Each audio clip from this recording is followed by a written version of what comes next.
আলহামদুলিল্লাহ। আসসালাতু আসসালাম আলা রাসূলুল্লাহ।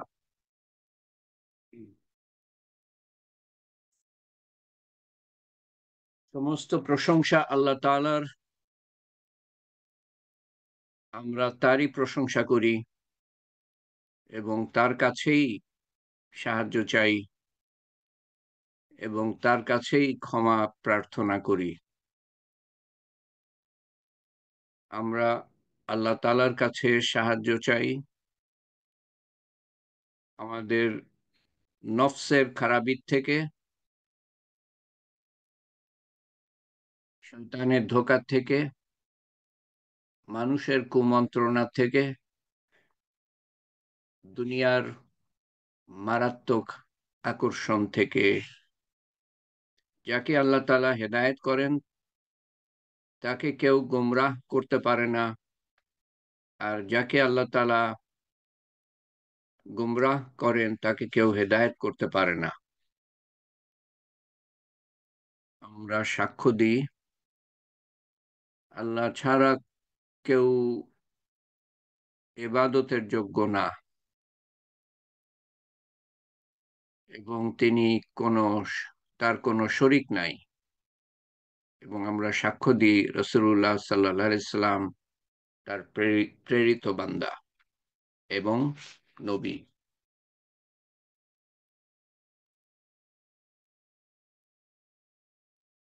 আসসালামু আলাইকুম ওয়া রাহমাতুল্লাহি ওয়া বারাকাতুহু। আমি যে কথাগুলো বললাম সেই কথাগুলাতে তৌহিদ ও শিরক, তৌহিদের বিপরীত হলো শিরক। শিরক থাকা মানে তৌহিদ নাই, আর তৌহিদ থাকা মানে শিরক নাই। দুটো একসাথে থাকতে পারে না। তো আমাদের আজকে প্রথম হালকা তৌহিদ ও শিরক সম্বন্ধে। তো প্রথমে আমি তৌহিদের বহিঃপ্রকাশ, বাহ্যিক প্রকাশ সম্বন্ধে কিছু কথা বলবো আজকে। তৌহিদের বাহ্যিক প্রকাশ, এবং সামনের বার শুক্রবার আমরা তৌহিদ সম্বন্ধে আলোচনা করব কিছু। তারপর শিরক সম্বন্ধে একটা ঘটনা দিয়ে শুরু করি। আজকে দুটো ঘটনা, তিনটে ঘটনা। তৌহিদের বাহ্যিক প্রকাশ সম্বন্ধে বলতে গিয়ে তিনটে ঘটনা। পারস্য আরব যুদ্ধের সময় রাসূলুল্লাহ সাল্লাল্লাহু আলাইহি সাল্লাম রেখে যান, আহ, আবু বকর রাদিয়াল্লাহু আনহু খলিফা হন এবং তিনি রাসূলুল্লাহ সাল্লাল্লাহু আলাইহি সাল্লাম আরবের উপরে আধিপত্য রেখে যান। আরব যে বদ্বীপ আছে সেই বদ্বীপের উপরে আধিপত্য রেখে যান। ওনার ইন্তেকালের পরে অনেকে, অনেক গোত্র তারা বিদ্রোহ করে এবং এবং অনেক ভুয়া নবী বের হয়, নবুয়তের দাবি করে এবং অনেকে আনুগত্য থেকে সরে যায়, বিদ্রোহ করে।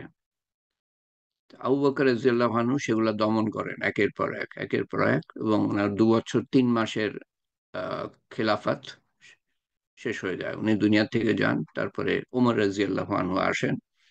ওমর রাদিয়াল্লাহু আনহু মুসলমানদের আরো শক্তিশালী করেন এবং আহ, উত্তর পূর্ব দিকে পারস্য সাম্রাজ্য, বিরাট সাম্রাজ্য, প্রায় 800-900 বছরের সাম্রাজ্য, এবং উত্তর পশ্চিম দিকে রোমান সাম্রাজ্য, দুটো বড় বড় সাম্রাজ্য। সেখানে আরবরা কিছুই না সেই পর্যন্ত। তো ওমর রাদিয়াল্লাহু আনহু এই দুই দিকে আক্রমণ করেন, উত্তর পূর্ব পারস্য সম্রাট সাম্রাজ্যের উপর আক্রমণ করেন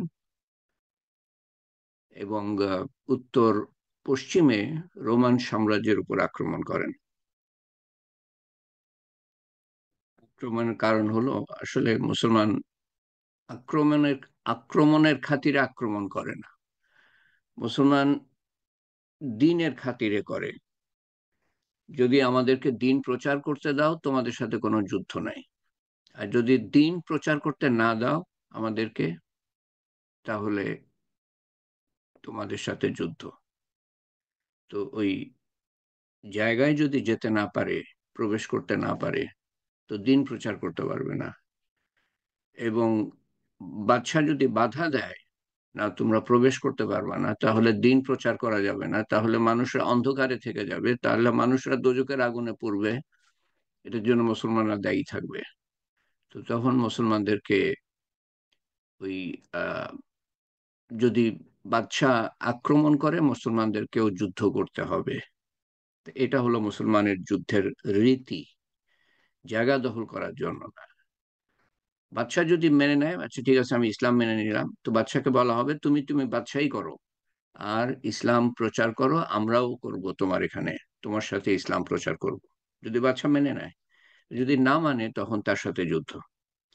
তো এভাবে মুসলমানরা ওমর রাদিয়াল্লাহু আনহুর সময় দুই দিকে বিজয়ের পর বিজয় আহ ওনারা অর্জন করেন। তো তখন পারস্য সম্রাট, ইরানের শাসক, সামরিক বুদ্ধিমত্তা সহ তার দরবারে ডেকে জিজ্ঞাসা করলেন, মানে ইয়েদেরকে, উজির নাজির, তারপরে সেনাপতিদেরকে, যে সংখ্যায় কে বড়, আমরা নাকি মুসলমানরা?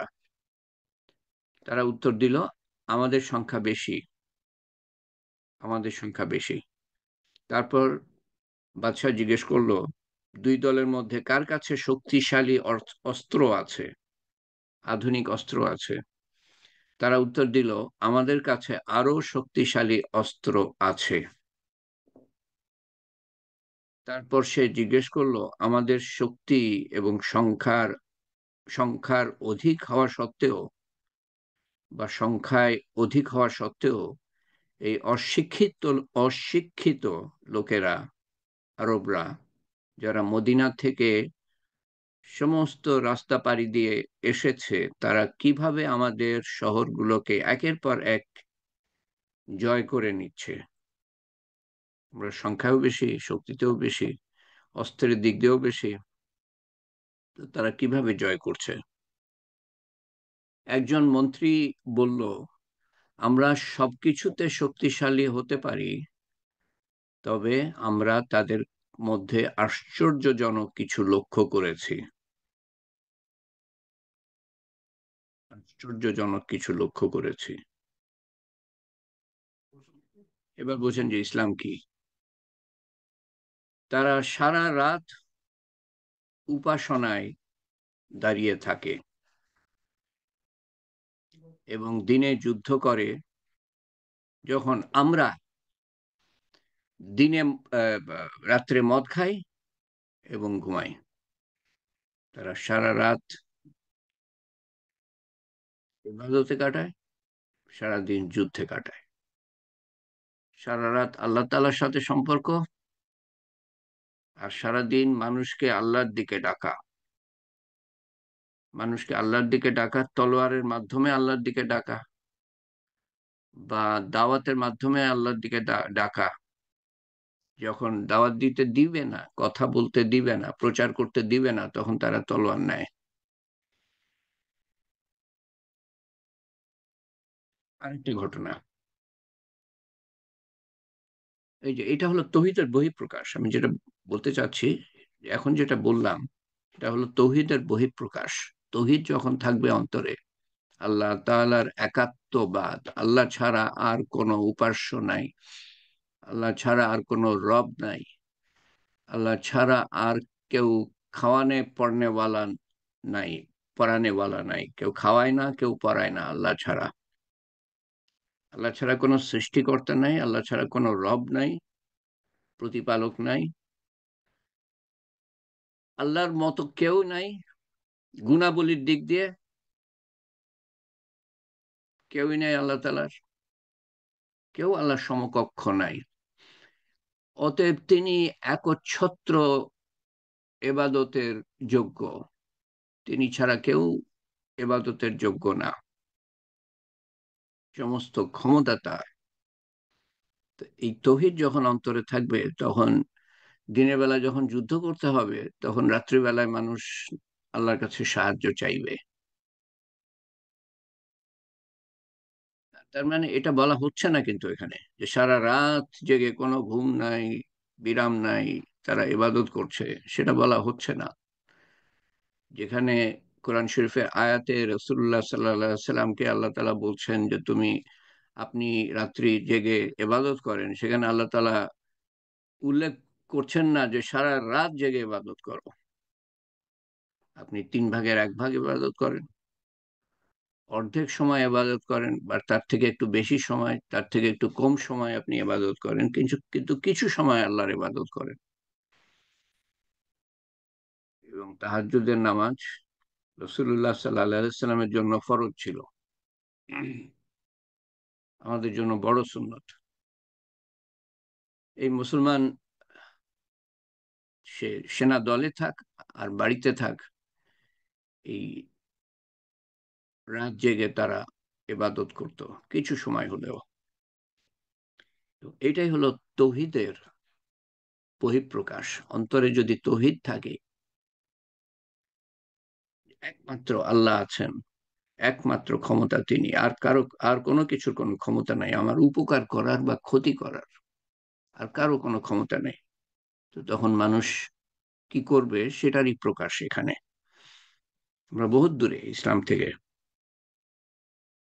আরেকটা ঘটনা, ইমাম ইবনে হিব্বান তার সহি হাদিসে বর্ণনা করেন, যখন পারস্য সেনাবাহিনী পরাজিত হচ্ছিল, তখন একজন রাজকুমার তার পরিবার নিয়ে পালিয়ে যায়। তিনি চীনে আশ্রয় নেন। তিনি চীনের শাসকের সাথে দেখা করেন এবং পারস্য পুনরুদ্ধারে তাকে সাহায্য করার জন্য অনুরোধ করেন। আমাদের সাহায্য করেন, আমরা পারস্য দেশ পুনরুদ্ধার করব মুসলমানদের হাত থেকে। শাসক হানাদার বাহিনীর চরিত্র সম্পর্কে জিজ্ঞাসা করলো, এরা কারা? এর আগে এরকম কোন হানাদার বাহিনীর আবির্ভাব ঘটে নাই। সে উত্তর দিল, রাজকুমার, ওরা অদ্ভুত মানুষ। দুটো জিনিস সবচেয়ে বেশি লক্ষণীয়, তারা কোনো ক্লান্তি ছাড়াই লড়াই করে এবং কখনো হাল ছাড়ে না। ক্লান্তি ছাড়াই যুদ্ধ করে, কখনো হাল ছাড়ে না। দিনকে উঁচু করার জন্য, প্রতিষ্ঠিত করার জন্য, জিন্দা করার জন্য।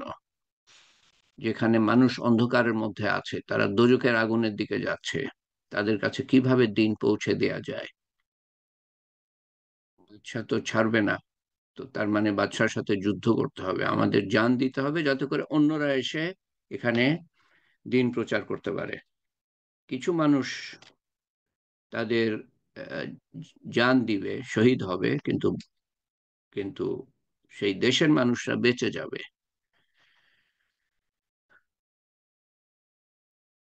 কোনো ক্লান্তি ছাড়াই লড়াই করে এবং কখনো হাল ছাড়ে না। রাতে তাদের মধ্যে একজন নামাজে দাঁড়ায় এবং কাবার দিকে মুখ করে অন্যকেও ডাকে এবং আল্লাহু আকবার বলে, আল্লাহ বড়। প্রত্যেক সৈনিক ঘুম থেকে উঠে তাদের শরীরের অঙ্গ প্রত্যঙ্গ ধুয়ে নামাজে যোগ দেয়। তার মানে ঘুমায়, তারা ঘুমায় কিন্তু ঘুম থেকে ওঠে এক সময় তাহাজ্জুদের নামাজ পড়ার জন্য। মুসলমান হলো তাহাজ্জুদ গুজার। ইমামের এবাদত, রাজকুমার বলে যাচ্ছে, ইমামের এবাদত ও আনুগত্যের এক অদ্ভুত উপায়। যখন তাদের ইমাম দাঁড়ায়, তখন তারা দাঁড়ায়, এবং যখন ইমাম দাঁড়ায় তখন তারা রুকু ও সেজদা করে। আমরা যখন তাদের সাথে দেখা করি, তখন আমরা তাদের জিজ্ঞেস করি তারা কোথা থেকে এমন জিনিস শিখেছে। তারা বলে আল্লাহর দেওয়া কিতাব থেকে। আল্লাহর দেওয়া কিতাব থেকে। এ কথা শোনার পর চীনা শাসক বলল, আমার একটা বিশাল সৈন্যবাহিনী আছে। Okay. আমার একটা বিশাল সৈন্যবাহিনী আছে যারা আপনাকে পারস্য পুনরুদ্ধার করতে সাহায্য করবে। আমার একটা বিশাল সেনা দল আছে, তারা আপনাকে পারস্য পুনরুদ্ধার করতে সাহায্য করবে। আকার এত বিশাল, সংখ্যার দিক দিয়ে এত বেশি যে সেনাবাহিনীর প্রথম অংশ পারস্যে এবং সেনাবাহিনীর শেষ অংশটি তখনও চীনে থাকবে। তবে তাদের সাথে লড়াই করার কোনো মানে নাই। মুসলমানদের সাথে যুদ্ধ করার কোনো অর্থ হয় না, কারণ আপনি তাদের সম্পর্কে আমাদের যে বৈশিষ্ট্যগুলি জানিয়েছেন, আপনি যা বলেছেন তাদের সম্বন্ধে, তা কোনো সম্প্রদায় বা সেনাবাহিনীকে তাদের উপর কর্তৃত্ব করতে বাধা দেওয়ার জন্য যথেষ্ট না। যথেষ্ট, তার মানে তাদের যে বৈশিষ্ট্য আছে, সেই বৈশিষ্ট্য থাকলে কোনো সেনাদল তাদেরকে জয় করতে পারবে না।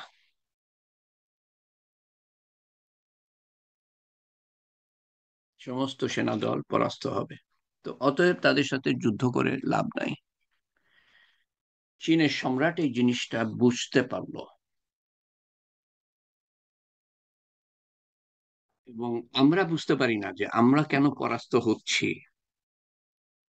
গত কয়েকশো বছর ধরে মুসলমান কেন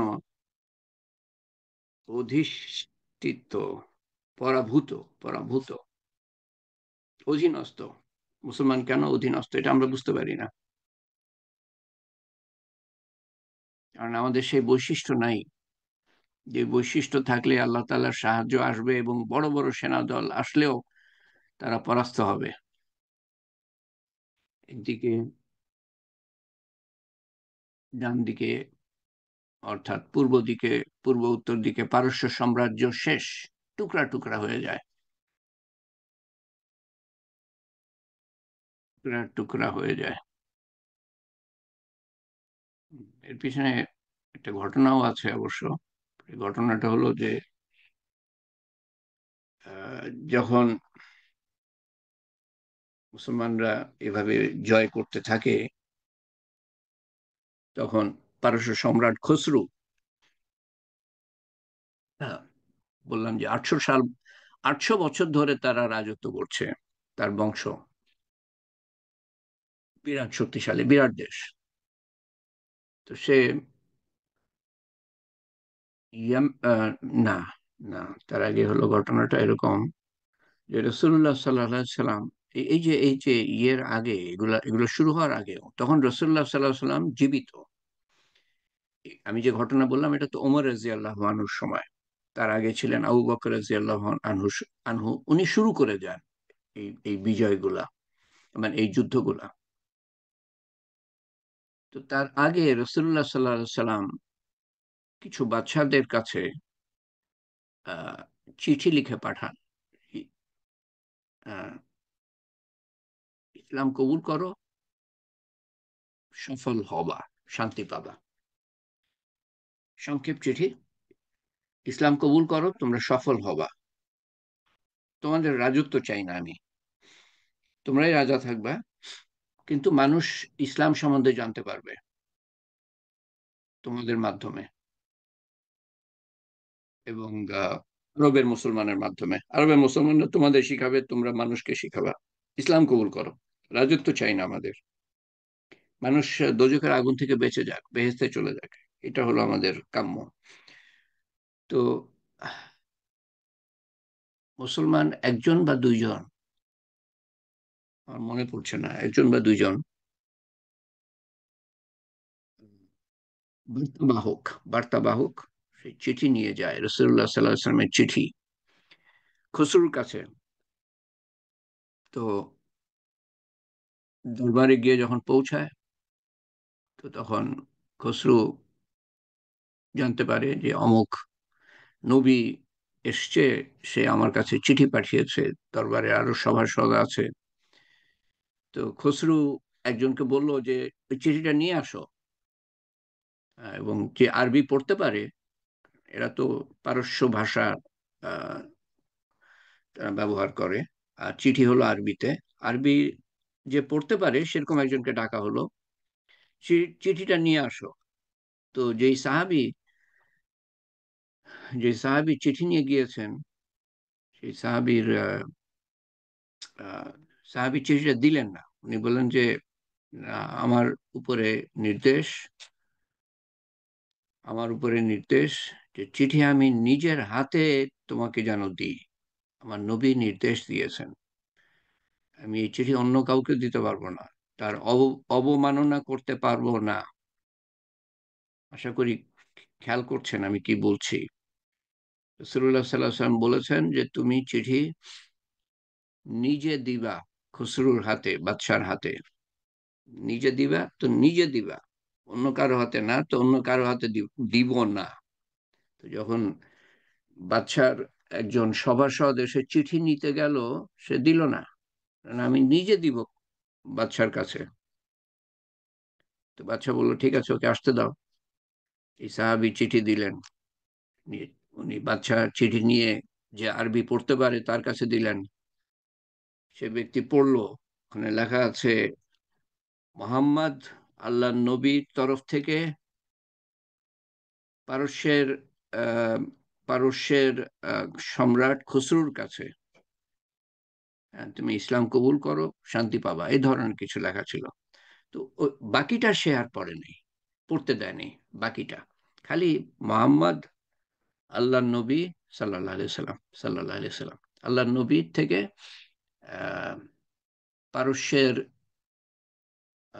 শাসক খসরুকে, বাস এইটুকু, বাকিটা পড়তে দেয় নাই। সে চিঠিটা নিয়ে ছিঁড়ে ফেললো, টুকরা টুকরা টুকরা করে ছিঁড়ে ফেললো।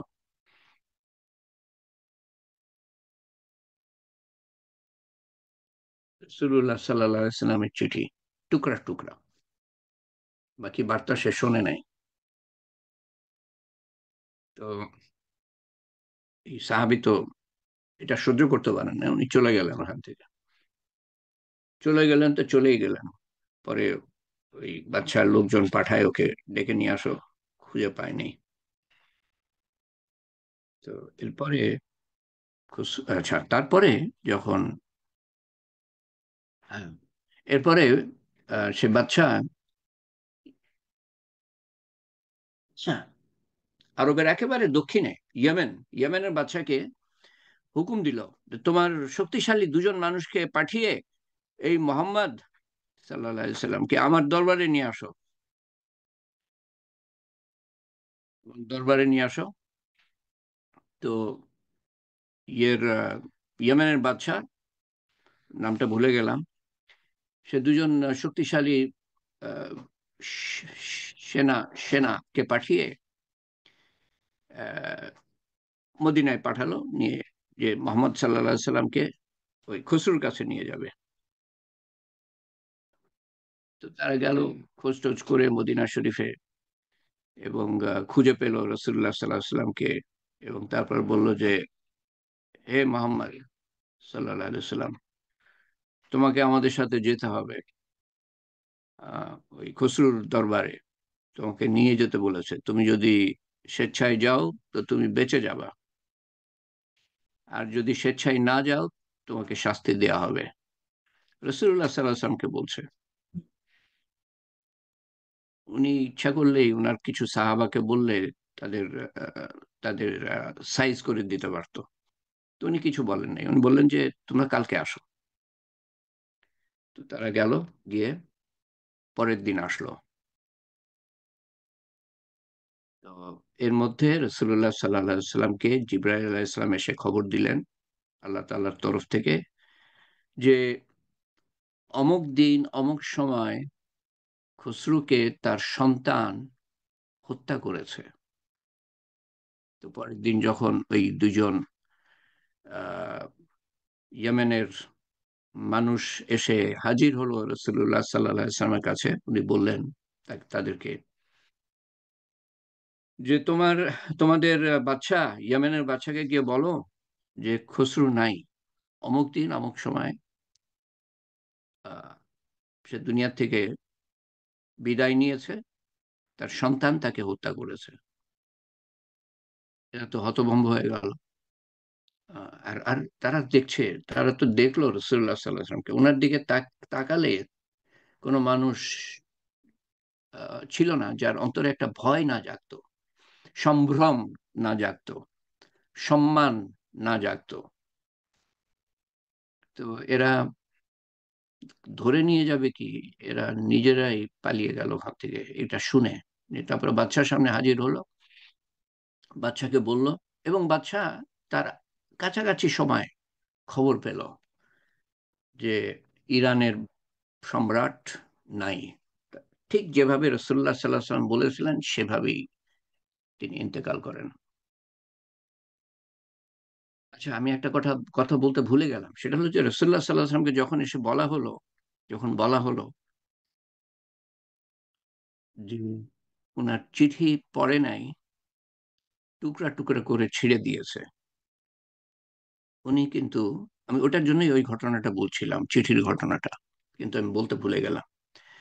উনি এই খবরটা শুনে বলেছিলেন যে হে আল্লাহ, তুমি পারস্য সম্রাট সাম্রাজ্যকে টুকরা টুকরা করে দাও। এবং সেটাই উনার পরে আবু বকর রাদিয়াল্লাহু আনহু শুরু করে দিয়ে যান, ওমর রাদিয়াল্লাহু আনহু এটা শেষ করেন, পারস্য সাম্রাজ্য টুকরা টুকরা হয়ে যায়। তখনকার দিনের একদিকে হলো, মনে করেন যে আহ, রাশিয়ান সাম্রাজ্য, আরেকদিকে হলো আমেরিকান সাম্রাজ্য। দুটোকেই মুসলমানরা টুকরা টুকরা করে দেয়। তাদের তৌহিদি বলে একমাত্র আল্লাহর উপর ভরসা, কারণ একমাত্র উনি সবকিছু। লা ইলাহা ইল্লাল্লাহ, এটা তৌহিদি বাণী, মুহাম্মদ রাসূলুল্লাহ। অর্থ কি? লা ইলাহা, নাই কোনো শক্তি, ইল্লাল্লাহ, আল্লাহ ছাড়া, নাই কোনো ক্ষমতা আল্লাহ ছাড়া, নাই কোনো সৃষ্টিকর্তা আল্লাহ ছাড়া, নাই কোনো মাবুদ, উপাস্য আল্লাহ ছাড়া, নাই কোনো রব, প্রতিপালক আল্লাহ ছাড়া। এইভাবে বলা যায় কোনো কিছু থেকেই কিছু হয় না, সব আল্লাহ থেকে হয়। লা ইলাহা, কোনো কিছু থেকেই কিছু হয় না, ইল্লাল্লাহ, আল্লাহ থেকে হয়। অর্থাৎ সমস্ত শিরক, শিরক অন্য সমস্ত শক্তিকে নাকচ করে দেয় লা ইলাহা ইল্লাল্লাহ। শিরকের যে বাহ্যিক প্রভাব আমাদের মধ্যে, সে সম্বন্ধে পরে আলোচনা করব। আজকে আমি তৌহিদের বাহ্যিক প্রকাশ সম্বন্ধে কিছু বললাম। এরপরে তৌহিদ সম্বন্ধে আরো কিছু আলোচনা করব সামনের বার, এবং আশা করি এর পরের হালকায়, সামনের শুক্রবারের পরের হালকায়, সোমবারে শিরক সম্বন্ধে দুটো হালকা লাগবে আমার মনে হয়। এরপরে দেখি কিসের সম্বন্ধে আলোচনা করি, তারপরে রোজার আগে রোজার সম্বন্ধে আমরা আলোচনা শুরু করবো ইনশাআল্লাহ। তৌহিদ হলো সৃষ্টিকর্তার দিক দিয়ে একমাত্র তিনি, আর কোনো দ্বিতীয় নাই, শরিক নাই। প্রতিপালক হিসাবে একমাত্র তিনি, আর কোনো শরিক নাই। ক্ষমতার দিক দিয়ে একমাত্র তিনি, আর কোনো ক্ষমতা, আর কোনো শরিক নাই। গুণাবলীর দিক দিয়ে একমাত্র তিনি, আর কোনো শরিক নাই। এবং তৌহিদ প্রকাশ পায় সূরা ইখলাসের মাধ্যমে। আহ, এক, কুল হুয়াল্লাহু আহাদ, এক, যার কোনো দ্বিতীয় নাই। আল্লাহু সামাদ, তিনি কারো মুখাপেক্ষী না, সমস্ত কিছু তার মুখাপেক্ষী। এই জন্য মুখাপেক্ষী না যে তার কোনো প্রয়োজনই নাই। তিনি এরকম এক সত্তা, যেরকম সত্তা আর নাই। তিনি এরকম সত্তা যার কোনো প্রয়োজনই নাই। এরকম কোনো সত্তা নাই পৃথিবীতে যার কোনো প্রয়োজনই নাই। সমস্ত প্রয়োজনের ঊর্ধ্বে, সমস্ত ঘাটতির ঊর্ধ্বে, সমস্ত দোষের ঊর্ধ্বে। দোষ শব্দটাই ওনার সাথে ব্যবহার করা যায় না, ঘাটতি শব্দটাই ওনার সাথে ব্যবহার করা যায় না, প্রয়োজন শব্দটাই ওনার সাথে ব্যবহার করা যায় না। আল্লাহ আহাদ, আল্লাহ সামাদ, কোন সমস্ত প্রয়োজনের ঊর্ধ্বে। লাম ইয়ালিদ ওয়ালাম ইউলাদ, কেউ ওনাকে জন্ম দেন নাই। সমস্ত কিছু কোনো না কোনো কিছু থেকে এসছে। আমরা এসেছি বাবা মায়ের থেকে, ইত্যাদি ইত্যাদি। ওনাকে জন্ম দেয় নাই, উনিও কারো জন্ম দেন নাই, কাউকেও জন্ম দেন নাই। জন্ম বলতে যা বুঝি আমরা, উনি সৃষ্টি করেছেন।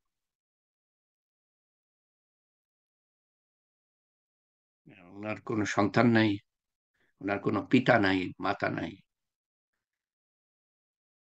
লাম ইয়ালিদ ওয়ালাম ইউলাদ ওয়ালাম ইয়াকুল লাহু কুফুয়ান আহাদ। ওনার মতো আর কোনো কিছুই নাই। অতএব ওনার সম্বন্ধে আমরা কোনো ধ্যান ধারণাই করতে পারি না। ওনার মতো কিছুই নাই। তো ওনার মতো কিছু না থাকলে আমরা ধ্যান ধারণা করব কি করে? আমরা তো সাধারণত বুঝে থাকি উদাহরণ দিয়ে। আচ্ছা, তুমি ঘোড়া দেখো নাই, খচ্চর দেখেছো, গাধা দেখেছো? হ্যাঁ, দেখেছি। তাহলে ওই ঘোড়া তার থেকে আরেকটু বড়, আরেকটু শক্তিশালী, এভাবে আমরা আন্দাজ করতে পারি। কিন্তু আল্লাহর মতো কিছুই নাই। তিনি কোনো সাদৃশ্য, কারোর সাথে মিল, এটার থেকেও পবিত্র। এই সুবহান আল্লাহ আমরা যে বলি না, আল্লাহ তাআলা সমস্ত কিছু থেকে পবিত্র, কোনো ঘাটতির থেকে পবিত্র, আহ, তুলনার থেকে পবিত্র। তার মতো কিছুই নাই। এই সংখ্যাও তা ওনার সাথে যায় না। উনি এক, তার মানে কি দ্বিতীয় একটা আছে কি? না, উনি এক, যার কোনো দ্বিতীয় নাই।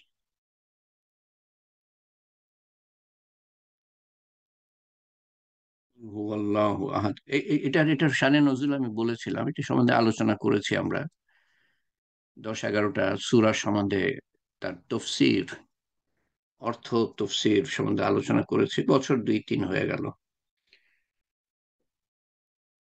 তো এটার শানে নজরুল সম্বন্ধে বলেছিলাম যে সাহাবা তো না, কুরাইশরা, কুরাইশে এসে ওরা ওরা কিন্তু বংশ পরিচয় তারা আহ, রক্ষা করত। বংশ পরিচয়, আমার পিতা অমুক, তার পিতা অমুক, তার পিতা অমুক, ওই বংশের ইত্যাদি অমুক জায়গার। তো যখন আল্লাহ সম্বন্ধে রসুল্লাহ সাল্লাহ সাল্লাম বলতে শুরু করলেন, তখন তারা জিজ্ঞেস করলো যে তোমার আল্লাহর বংশ পরিচয় কি? বংশ পরিচয়।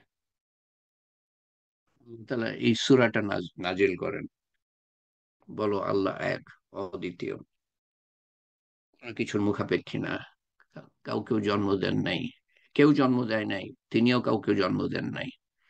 তার মতো কোনো কিছুই নাই, কিছুই নাই, কোনো ধ্যান ধারণা করতে পারবে না।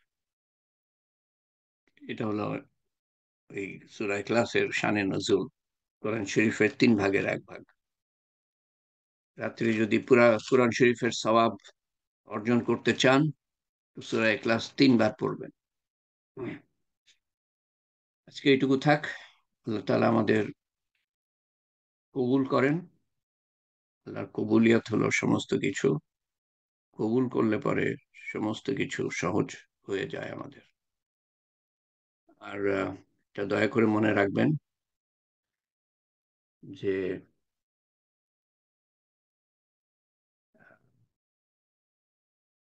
হেদায়েতের শর্ত, আমরা সবাই হেদায়েত চাই।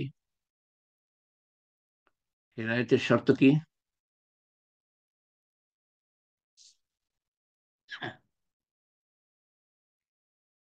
হেদায়েতের শর্ত কি?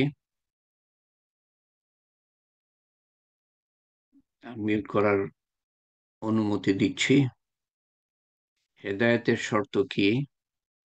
একটা শর্ত না, তার মানে একটা উত্তর দিবেন সেটা ভুল হবে বা সঠিক হবে সেরকম না, একাধিক শর্ত আছে। আমি পোস্ট করেছি, আজকেই পোস্ট করেছি কিছু এ সম্বন্ধে, হেদায়েতের শর্ত।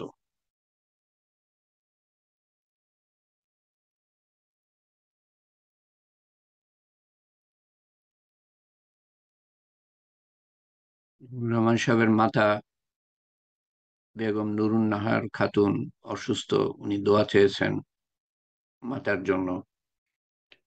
মামুন কুরেশি দোয়া চেয়েছে অসুস্থ বলে, ঠান্ডা জ্বর কাশি।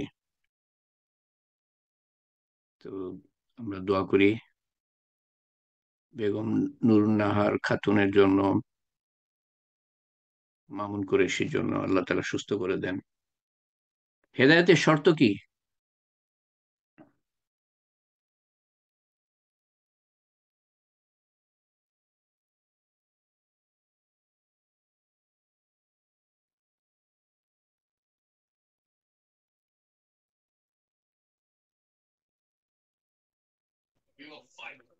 আসসালামু আলাইকুম। বলেছিলাম। এতে প্রথম শর্ত হচ্ছে আল্লাহর উপর পূর্ণ বিশ্বাস করা, তৌহিদে বিশ্বাসী। ওকে, কেউ কিছু বলতে চান?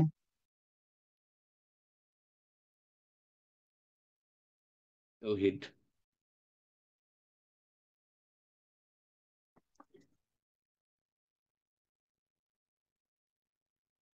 পোস্টটা, দুটো পোস্ট, একটা 39 জন দেখেছে। এটা দুটো আলাদা হলো কি করে আমি বুঝলাম না সংখ্যা। একজন 58 জন দেখেছে। হেদায়েতের শর্ত দুটোই হেদায়েতের শর্তের উপরে। 58, 39 সংখ্যা আলাদা হয় কি করে আমি বুঝলাম না, ছোট্ট পোস্ট। আর কেউ বলতে চান?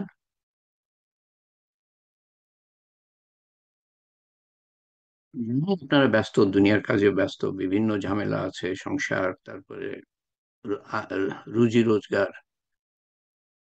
কিন্তু ওইটাই সহজ হয়ে যাবে যদি হেদায়েত পেয়ে যাই আমি, তো সমস্ত কিছু আল্লাহ তাআলা সহজ করে দিবেন।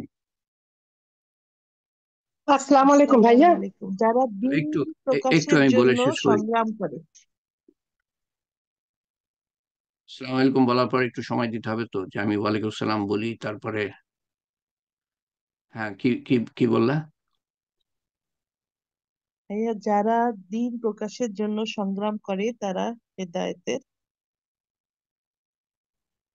বললো আমি বুঝতে পারছি না, দুটো আওয়াজ শুনলাম আমি। যারা দিন প্রতিষ্ঠার জন্য কাজ করে।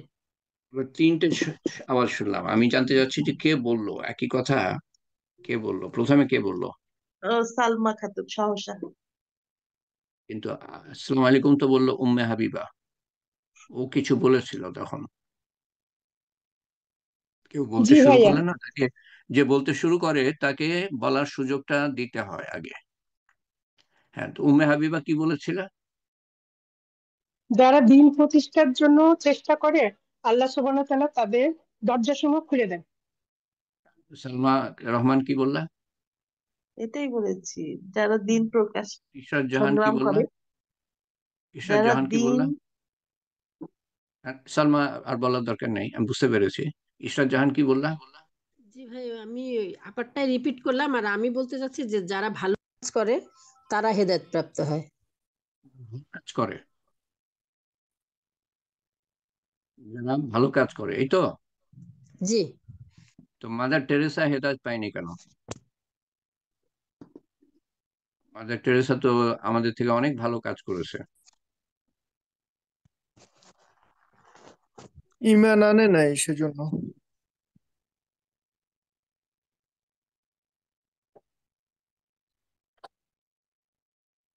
এটা শর্ত, যারা দিন প্রতিষ্ঠার জন্য সংগ্রাম করে আমরা অবশ্যই তাদের জন্য হেদায়েতের দরজা সমূহ খুলে দিই। তার মানে যারা হেদায়েতের মেহনত করবে, যাতে মানুষ হেদায়েত পেয়ে যায়, আমি নিজেও পেয়ে যাই, মানুষও হেদায়েত পেয়ে যায়, আল্লাহ তাআলা তাদের জন্য হেদায়েতের দরজা সমূহ, একটা দরজা নাই, দরজা সমূহ একের পর এক খুলে দিবেন। এটা একটা কোরআন শরীফের আয়াত থেকে, 29 নম্বর সূরার 69 নম্বর আয়াত। আর আরেকটা আয়াত পেশ করেছিলাম, আমি পোস্ট করেছিলাম, যারা ভালো কথা শোনে, ভালো কথা শোনা মানে কি? ইলম শিক্ষা করা। যারা ভালো কথা শোনে এবং ভালো কথার অনুসরণ করে, আমল করে, শুনে শুনে আমল করে, তারাই আল্লাহর হেদায়েত প্রাপ্ত, তারাই আল্লাহর হেদায়েত প্রাপ্ত এবং তারাই প্রকৃত বুদ্ধিমান। 39, আগেরটা ছিল 29 নম্বর সূরা, এটা হলো 39 নম্বর সূরা, 18 নম্বর আয়াত। যারা ভালো কথা শোনে এবং ভালো কথার অনুসরণ করে তারাই আল্লাহর হেদায়েত প্রাপ্ত এবং তারাই প্রকৃত বুদ্ধিমান। আল্লাহ যার ভালো চান তার জন্য কি করেন? কোরআন শরীফে আয়াত, হাদিসেও এরকম কথা বলা আছে। আল্লাহ তাআলা যার মঙ্গল চান তার জন্য কি করেন? তার অন্তরকে কি করেন?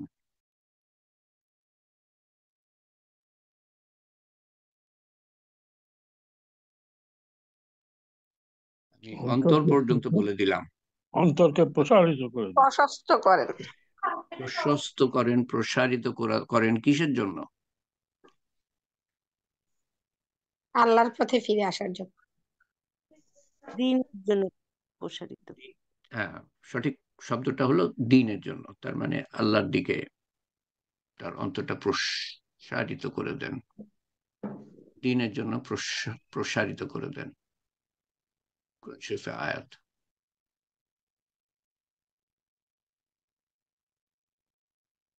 আমরা দোয়া করি সবার জন্য, যাদের দোয়ার প্রয়োজন। আল্লাহ তাআলা সর্বজান্তা, সমস্ত কিছু জানেন। আল্লাহ তাআলা সেই মতে তাদের অন্তরের চাওয়া পুরা করেন, অসুস্থতা দূর করেন, বিপদ দূর করেন। আপনার অন্তরে আছে, এটাই যথেষ্ট। আহ, আমার জানার দরকার নেই, আমাদের জানার দরকার নেই। এবং যারা গুরুতর অসুস্থ, তাদের দু একজনের নাম বলছি আমি, সবার নাম তো বাবা আমি জানি না এবং নাও সবার নাম বলতে পারবো না, তোর নামাই লাগে। সবার নাম বলতে পারবো না। তো রাজিয়া খালা, ওনার সার্জারির প্রয়োজন চোখের, কিন্তু করতে পারছেন না অসুস্থতার কারণে, আল্লাহ তাআলা সুস্থ করে দেন। সালেহা বেগমের চিকিৎসা চলছে, ক্যান্সার চিকিৎসা, আল্লাহ তাআলা তাকে সম্পূর্ণ সুস্থ করে দেন। জনাব নাসির আহমেদ, জনাব নাসির আহমেদকে আল্লাহ তাআলা সম্পূর্ণ সুস্থ করে দেন। জনাব নাসির আহমেদকে আল্লাহ তাআলা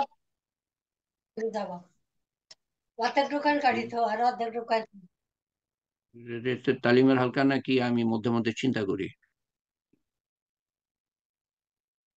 এনামুল হক সাহেবকে আল্লাহ তাআলা সুস্থ করে দেন। এবং এক আপা, নাম প্রকাশে অনিচ্ছুক, উনি ভুগছেন, আল্লাহ তাআলা ওনাকে সুস্থ করে দেন। আলম প্যারালাইজড, আল্লাহ তাআলা তাকে সুস্থ করে দেন। জাহিনকে সুস্থ করে দেন। বেগম চাঁদ সুলতানাকে আল্লাহ তাআলা সুস্থ করে দেন। তাইতিনজির ভুঁইয়ার বিপদ আল্লাহ তাআলা দূর করে দেন এবং শরীফুদ্দিন পিকুর সমস্যা আল্লাহ তাআলা সমাধান করে দেন। এবং নাইমুর রহমান সাহেবের মাতা মামুন কুরেশিকে আল্লাহ তাআলা সুস্থ করে দেন। আল্লাহুম্মা আমিন। আল্লাহুম্মা সাল্লি আলা সাইয়্যিদিনা মুহাম্মদ জাযাল্লাহু আন্না মুহাম্মাদান সাল্লাল্লাহু আলাইহি সাল্লাম মা হুয়া আহলুহু। আল্লাহুম্মা আনতা রাব্বি লা ইলাহা ইল্লা আনতা খালাকতানি আনা আবদুকা আনা আলা আহদিকা ওয়া ওয়াদিকা মাস্তাতাত أعوذ بك من شر ما صنعت أبو لك بنعمتك علي أبو لك بذنبي فاغفر لي فإنه لا يغفر الذنوب إلا أنت سبحان الله وبحمده سبحان الله وبحمده عدد خلقه ورضا نفسه وزنة عرشه ومداد كلماته ربنا آتنا في الدنيا حسنة وفي الآخرة حسنة وقنا عذاب النار وقنا عذاب الموت وقنا عذاب القبر وقنا عذاب الميزان وقنا عذاب الحشر وقنا عذاب الميزان وقنا عذاب البلصيرات وقنا عذاب المسيح الدجال ربنا هب لنا من أزواجنا وذرياتنا قرة أعين واجعلنا للمتقين إماما ربي اجعلني مقيم الصلاة ومن ذريتي ربنا وتقبل دعاء اللهم اغفر لي ولوالدنا وجميع المؤمنين والمؤمنات والمسلمين والمسلمات الأحياء منهم والأموات إنك مجيب الدعوات برحمتك يا أرحم الراحمين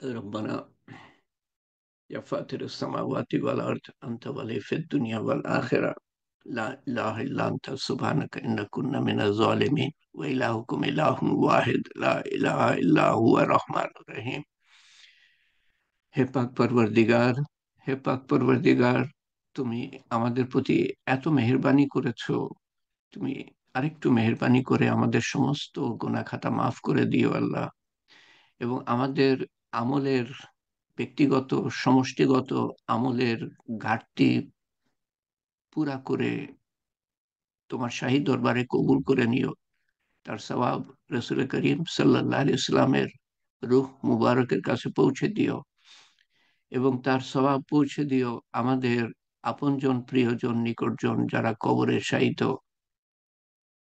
তাদের রুহের কাছে তাদের কবরের আযাব মাফ করে দিও কবরকে প্রশস্ত করে দিও কবরকে নূর দিয়ে পরিপূর্ণ করে দিও কবরকে জান্নাতুল ফেরদৌসের বাগান বানিয়ে দিও এবং আমরাও একদিন কবরে যাব আমাদের কবরকেও তুমি জান্নাতুল ফেরদৌসের বাগান বানিয়ে দিও আমাদের প্রতি তোমার সর্বোত্তম ব্যবহার দেখিও আমরা কিয়ামতের দিন আপনজন প্রিয়জন সহ তোমার সামনে সেই কঠিন দিনে উত্তপ্ত দিনে অসহনীয় দিনে অবর্ণনীয় দিনে দাঁড়াবো আল্লাহ তোমার আরশের নিচে ছায়া দিও হিসাব সহজ করে দিও এবং আমলনামা ডান হাতে দিও এবং আখিরাতের প্রত্যেকটা ঘাটি আমাদের জন্য সহজ করে দিও তোমার সর্বোত্তম ব্যবহার দেখিও এবং পরিশেষে জান্নাতুল ফেরদৌসে আমাদের দাখিল করো আল্লাহ জান্নাতুল ফেরদৌসের পথে আমাদেরকে রেখো এই জীবদ্দশায় যেই পথ আমাদেরকে জান্নাতুল ফেরদৌসে নিয়ে যাবে সেই পথ থেকে এক মুহূর্তের জন্য আমরা বিচ্যুত যেন না হই শয়তান ধোকার মধ্যে ফেলতে না পারে নফসের তাড়না আমাদেরকে বিচ্যুত করতে না পারে মানুষের কুমন্ত্রণা আমাদেরকে বিচ্যুত করতে না পারে দুনিয়ার মারাত্মক আকর্ষণ আমাদেরকে বিচ্যুত করতে না পারে আল্লাহ তোমার রহমত ও মাগফিরাত ও হেফাজত ও হেদায়েতের চাদরে আমাদের আবৃত রেখো আমাদের সন্তান সন্ততিকে আবৃত রেখো আমাদের প্রিয়জনদেরকে আবৃত রেখো আমাদের দেশবাসীকে আবৃত রেখো আমাদের উম্মতকে আবৃত রেখো আল্লাহ আমাদের আনেওয়ালা বংশধর কিয়ামত পর্যন্ত যারা আসবে তাদেরকে আবৃত রেখো আল্লাহ সবাইকে হেদায়েত দিও আল্লাহ যাদের কপালে হেদায়েত নাই আমাদের ধ্বংস করার জন্য তারা ব্যতিব্যস্ত তাদেরকে ধ্বংস করে দিও আল্লাহ আমাদের মনের আশা আকাঙ্ক্ষা পুরা করে দিও আল্লাহ আমাদের বিপদ আপদ দূর করে দিও দুনিয়ার বিপদ আখিরাতের বিপদ আমাদের অসুস্থতা সুস্থতায় পরিণত করো শারীরিক অসুস্থতা মানসিক অসুস্থতা রুহানি অসুস্থতা আমাদের সন্তান সন্ততির আমাদের আপনজনের আমাদের দেশবাসীর আমাদের উম্মতের সমস্ত বিপদ ও অসুস্থতা দূর করে দিও আল্লাহ হে পাক পরবর্তীগার তুমি আমাদের কবুল করে নিও আল্লাহ তোমার সন্তুষ্টি অর্জন করার আগে পৃথিবী হতে নিও না এবং উত্তম দিনে নিও উত্তম ক্ষণে নিও উত্তম স্থান হতে নিও আল্লাহ কলেমা মুখে যেন আমাদের থাকে এবং শয়তানের শেষ চেষ্টা ব্যর্থ করে দিতে পারি আমরা। আল্লাহ, তুমি আমাদের কবুল করে নিও আল্লাহ, আমাদের জান ও মাল কবুল করে নিও। যারা দুনিয়াতে তোমার দিন উঁচু করার জন্য মেহনত করছে, তাদের মধ্যে আমাদেরকেও সামিল করো। তাদের মেহনত কবুল করো, আমাদের মেহনতও কবুল করো, এবং আমাদের মেহনত কিয়ামত পর্যন্ত জারি রেখো, যাতে করে আমাদের আমলনামা কিয়ামত পর্যন্ত খোলা থাকে। আল্লাহ, ইয়া কাজিউল হাজাত, ইয়া রাফিউদ দারাজাত, ইয়া হালালাল মুশকিলাত, ইয়া মুজিবুদ দাওয়াত, বিরহমাতিকা নাস্তাগীস, ইয়া আউয়ালাল আউয়ালিন, ইয়া আখিরাল আখিরিন, ইয়া আকরামাল আকরামিন, يا أرحم الراحمين، يا راحم المساكين، يا ذي القوة المتين. ربنا تقبل منا إنك أنت السميع العليم وتب علينا إنك أنت التواب الرحيم. سبحان ربك رب العزة عما يصفون والسلام على المرسلين والحمد لله رب العالمين. لا إله إلا أنت سبحانك إنا كنا من الظالمين. آمين يا رب العالمين. আপনারা যখনই দোয়া করেন তখন এই লা ইলাহা ইল্লা আনতা সুবহানাকা ইন্নী কুনতু নিজের জন্য যখন বলবেন তখন ইন্নী কুনতু মিনাজ জালিমিন হবে। আর যেহেতু আমি সবার তরফ থেকে বলি, সেজন্য বললি ইন্না কুন্না মিনাজ জালিমিন।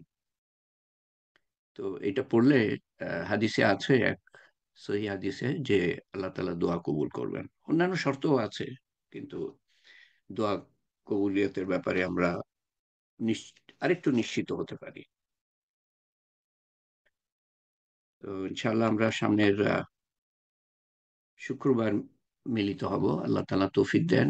তৌফিক তৌফিক পাওয়ার সহজ উপায় হলো অন্যদেরকে স্মরণ করানো, এবং দোয়া কবুলের সহজ উপায় হলো, এটা সহজ উপায়, অন্যদের জন্য দোয়া করা।